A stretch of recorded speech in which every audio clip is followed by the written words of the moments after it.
I've been trying to juggle various hats, a mother, primarily, a wife, primarily, a career, primarily, and a housekeeper, primarily.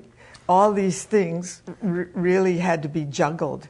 And I had to make a decision about which one of these things that I was juggling took priority. And it was my children. And what was the point in having children if I was in the city all the time practicing my career?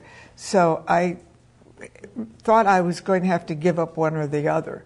And so I said that I wish I had a studio connected to the home so I wouldn't have to be away from my girls as they grew up. So that's how Larry designed the dance deck. What seemed a curse at the time turned out to be a blessing because there was nothing going on here. I felt free to start from scratch and redefine what dance could be. And the kind of dance that was happening in New York, I was on Broadway to begin with. There was nothing like that here. And we decided that we would not do a deck that seemed like an outdoor theater with walls in it and a proscenium arch and all the things that a normal theater would have. And it influenced it on an interdisciplinary level. It made for a completely new kind of a dance theater. There was no shape like this ever.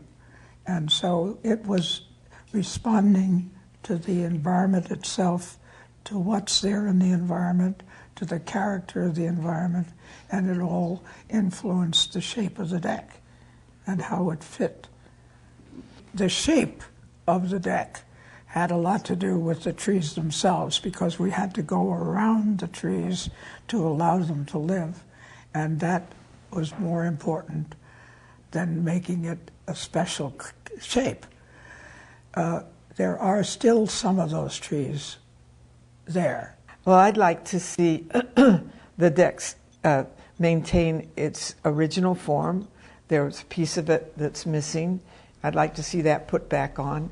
And then I'd like to see some continuation of the deck as it moves out into the 4 acres. Since we've been performing out there so much, I can see the possibility of continuing some aspect of the deck structure, continuing out into the 4 acres.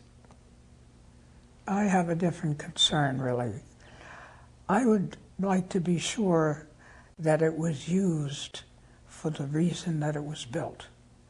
And the only way that I can imagine that happening is if some kind of group community activity, some neighborhood group that would take it over and use it in the way that it has started out to be, or some architectural group like Charles Moore's group that he has, or the Conservancy that is up in Portland, so that it would continue a use, but on a public and organizational level, so that it could continue its life, performing reasons for creativity and social programs. But I feel that the deck was built at a certain scale for a certain reason at a certain time, and times change, and I don't know what the changes are going to be in our time, but I would suspect that if it was organic and useful, it would have to change. However, I don't know but I would be open to that.